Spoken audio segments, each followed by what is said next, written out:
pleasure to introduce NASA's Administrator, Charles F. Bolden. Charlie?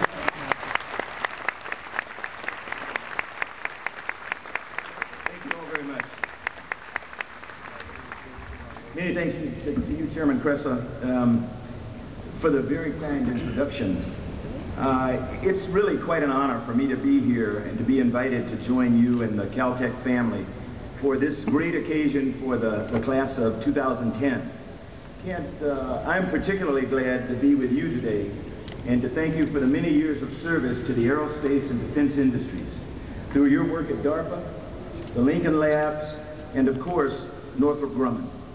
Successful aerospace projects, too numerous to mention, have been shaped by your management skills and wise counsel. And I just want you to know your service continues to be of great value to the nation.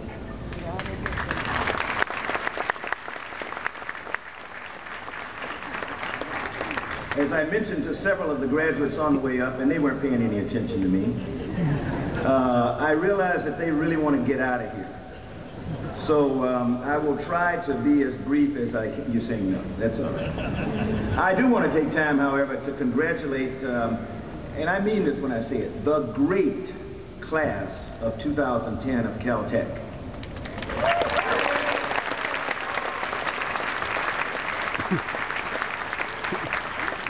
I also want to offer my personal congratulations and appreciation to your parents, to friends and family,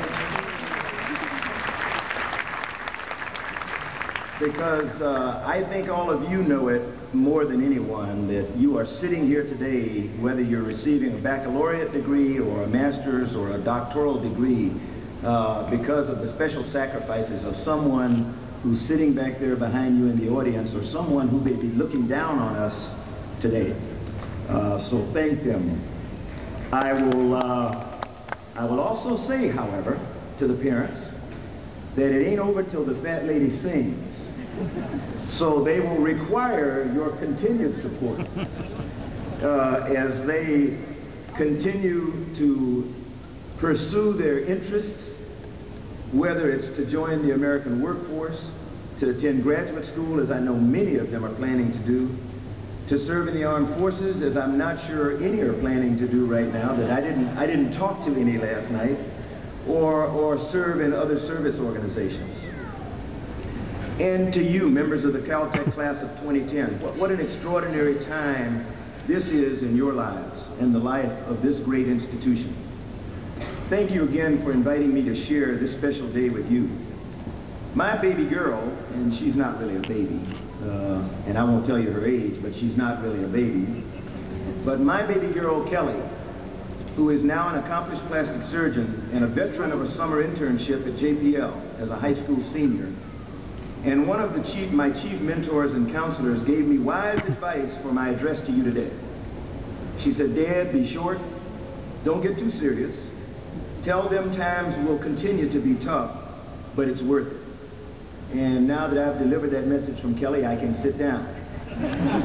As much as some of you would like it, I won't, because I do have a few things that I'd like to share with you.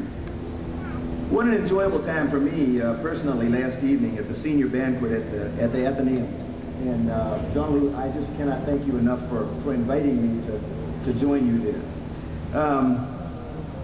I never thought that I'd find myself sharing Texas tales with the entire family of Julian Panetta from College Station, Texas, at a Caltech event. But I was honored to join the Panettas in celebration of the pending graduation of their son and brother, since his sister, a doctoral candidate, was also there. The statistical recap of the class of 2010 by Dean of Students John Hall was not only interesting but hilarious in his presentation. Again, I would have never thought that a man of such serious demeanor would have been so funny. And the recollections of your past 4 years with your soulmate and president, John Lou Shamu, as well as those of Associate Professor Niles Pierce, were heartwarming as well as humorous. Let me add one more thing, too, for another one of my table mates. And I am going to try to saved Dean Hall a little bit. He left out at least one country when he was naming the countries represented among the graduates, and that was Costa Rica. And the reason it's important is because the roommate of Roberto Paulini, with whom I had dinner, is from Costa Rica. So, Roberto, if you woke up this morning and you're here, we got Costa Rica in. Ironically, Costa Rica is a favorite of mine because a person who for whom I have great respect and I consider a mentor and dear friend, Dr. Franklin Chang Diaz, who could probably be the president of Costa Rica today if he wanted to be, because he is a national hero. He flew 6 times on the space shuttle. He dreamed of coming to the United States at the age of 7 to be an astronaut, and he fulfilled that dream over time. So I'm very proud to mention the fact that Roberto's roommate is from Costa Rica. On an occasion such as this, there's always the temptation for all of us to view the future in terms of the past, of things we know and with which we are familiar. Consider the world of your predecessors who gathered here a century ago to claim their degrees. They looked ahead to a world shaped, or so they thought, by scientific wonders.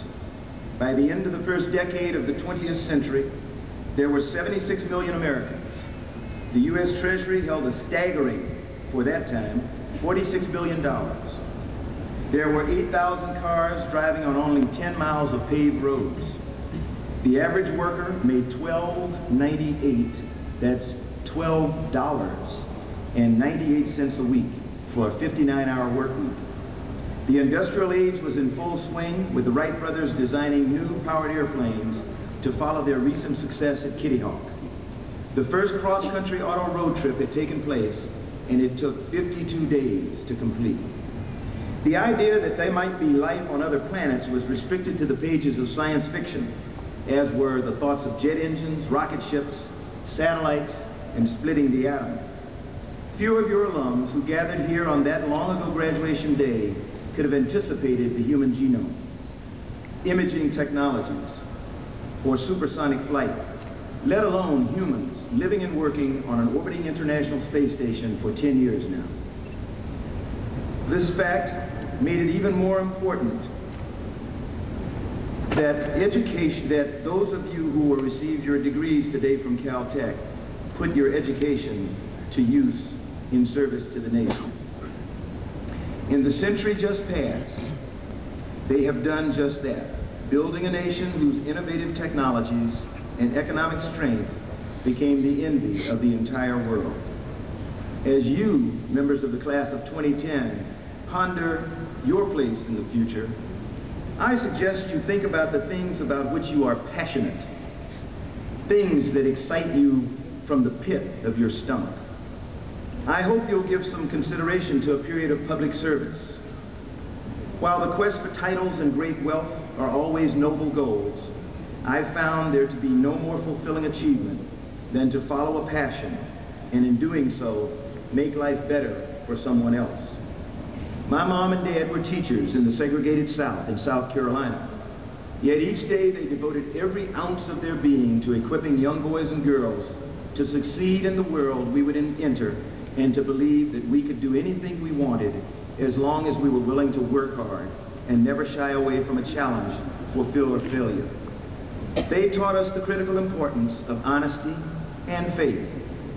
Since last July, I've had the privilege of leading the government agency whose charter is as expansive as it is essential to modern life. As we stand here today, more than 200 miles above us, 6 astronauts are working night and day aboard the International Space Station. Astronauts now from Russia and America, all part of a 16-nation global partnership, are working on research that can extend human presence in our solar system, develop new methods of delivering medicines to patients suffering from cancer and other threatening diseases, and other technologies that can protect not only the lives of astronauts on other space missions, but also protect firemen and first responders. New imaging technologies for the early detection of diseases like breast cancer and diabetes. On April 15th, about 2 months ago, speaking at the Kennedy Space Center, President